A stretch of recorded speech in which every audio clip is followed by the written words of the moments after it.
Well, now that we ate, I'm still eating. well, she's still eating. We are gonna head home, so we hope we can make it out of here. Pray for me. Here we go. Yeah. Let me put it in reverse. I put it in drive. Don't put it in drive, put it in reverse. Do not put it in drive and try to go in reverse. Duh. Everybody knows that. I wasn't paying attention. Just don't tell anybody. Alrighty. Mommy, you're telling the whole internet. No. Huh? Anyway, let's get home. Whew. I'm stuffed. I don't think I can eat supper tonight. Aw. I know. Anyway, we're going This is home. a big boy. Yeah. We are going home. It's been a long day. We are trying to do a lot of things as far as online things. My husband has a channel, Daybird Aviaries. Subscribe to that one.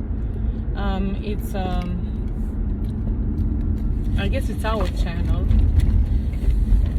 but this one is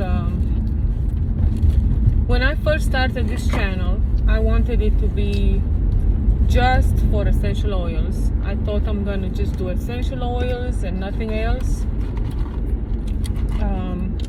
And I was thinking I'm going to do recipes and soaps and lotions and all kinds of stuff that you can do with essential oils.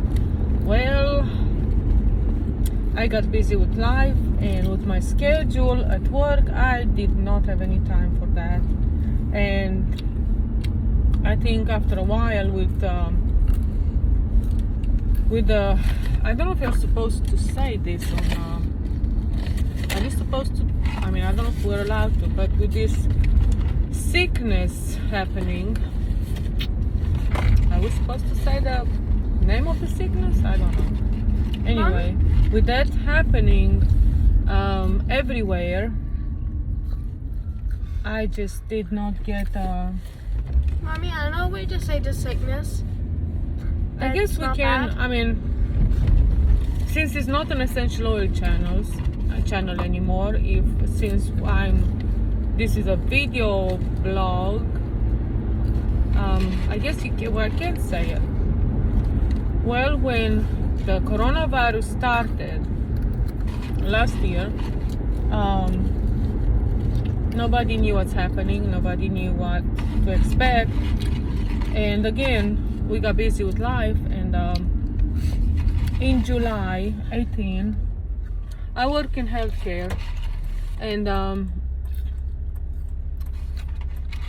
we have rules and we have new way of doing things and sanitize and take care of things and people and everything. So we had to take precautions and everything. And even with all of those in place, I ended up having the virus, the coronavirus. I was positive for it. The way I knew how that I had it, I didn't know what it was to begin with.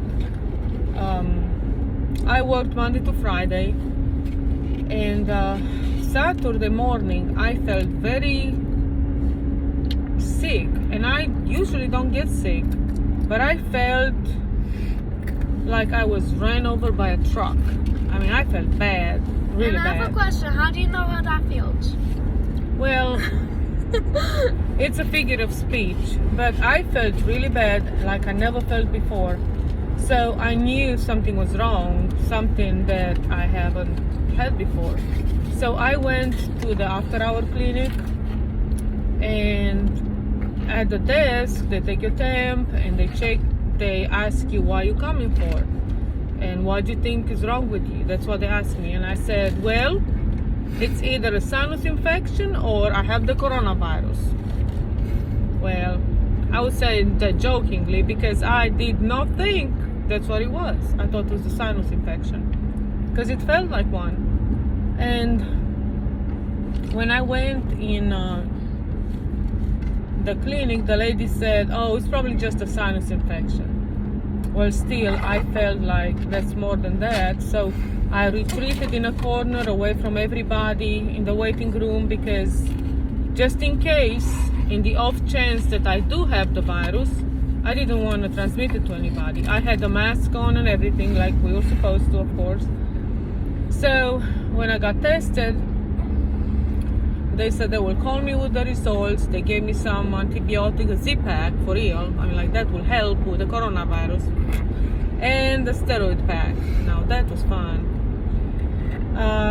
So they said you have to take this and maybe you'll feel better. Well, I did take it back. And I quarantined myself away from the family just as a precaution. You because stayed in my room. I stayed at Grandmama's. Yes.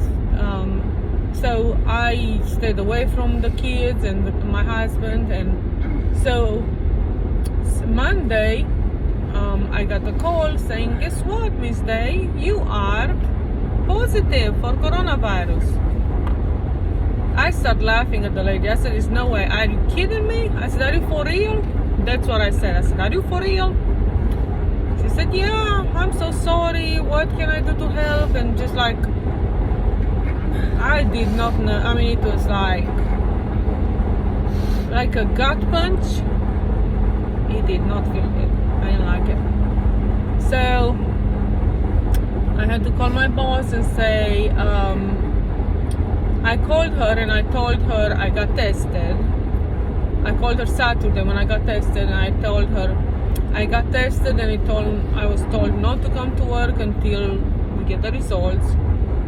So she said okay, and she took care of everything. And Monday I had to call her back and say, guess what? I'm positive. And the weird thing is, she said, guess what? I'm positive too. I got tested also. So a lot of us were positive at work. You two are positive buddies. And it was, I mean, that virus, when I couldn't smell and taste, oh, this camera keeps turning. The worst part was not being able to smell. The taste, I could live without, but the smell, it was like I couldn't catch my breath. I felt like I'm about to die. I mean, that's how it felt. It was bad. So I was depressed, of course. Depression just set in, and it was like the end of the world, really. When people tell you that it's bad, it was bad. A few days later, I mean, I had fever. I only had fever one day, that Saturday. That's what made me go to the ER, to the after hours. That first day, it was the worst. I felt bad. I had fever. I had chills. I didn't want to eat or drink, but I knew I had to because you need to be hydrated so your body can recuperate. So it was interesting. And yeah, I did not want to see anybody, talk to anybody. It was not good. Chaotic. Yeah. So after that, after the first day, everybody was quarantined. I was quarantined, actually. Everybody else was not. I was quarantined from my family. Well, I stayed away from work, from kids, from church, from everything. And I did not want to talk to anybody. I had people messaging me, reaching out. What do you need? Can I help with anything? I said, nope, I don't want anything. I didn't want to talk to people. You kept calling me, though. That's the only person you'd talk to. I wouldn't talk to people. I just kind of shunned them all away for some reason. And I guess I was just wallowing in my own misery for I don't know why. Just I guess the devil used that to push me down. So it took a while to get out of it. So even after the virus was over with and I went back to work, the first couple weeks I was still exhausted. That was the one that was lingering for so long for me. For everybody that had the virus, it was different. My only symptom that was lingering was the exhaustion. I'm always tired, but this was beyond tired. This was like I was drained. Yeah, you can go if you need to. Okay, I'm moving. Yeah, okay, take this to the rest of the people. You can continue talking to your friends. So the exhaustion was the worst, the only lingering symptom that I couldn't shake. I could not get rid of that exhaustion. It was like, even now, now it's January, the end of January, and I had the virus in July. Even now, there are times when I cannot even catch my breath. I'm short of breath. And I'm very active. I mean, I work, I'm on my feet all the time, and I like to walk a lot. And it's just, sometimes I just have to sit down and just rest. But since the virus started, I don't even remember what we're talking about. See, I have ADD very bad. But since the virus is like turned upside down everything, and my work has changed, a lot of things changed at work, and I'm going to dedicate more time to the videos, and kind of like a vlog, so like a memory, like for people to see what is going on in my life, and maybe leave it for my kids for later on. I don't know, but you just assess your priorities. You just prioritize what's important. So right now, my family is what's important, and I want to dedicate more time for them, and the kids are growing, and I don't want to miss important moments of their lives. Anyway, I'm rambling. It's 4:43 on my little car, and I'm tired again. But thank you for joining me. Thank you for having patience to watch this long video. I did not realize I was talking for about 13 minutes. Yeah, it's long, and I'll probably edit some of it, or maybe not. I don't know, but I don't know what I'm doing. I'm just starting, and I hope you don't get bored with me. All right, time to go in. Thank you for watching, and please continue watching, because more are coming. Bye bye. Have a blessed day.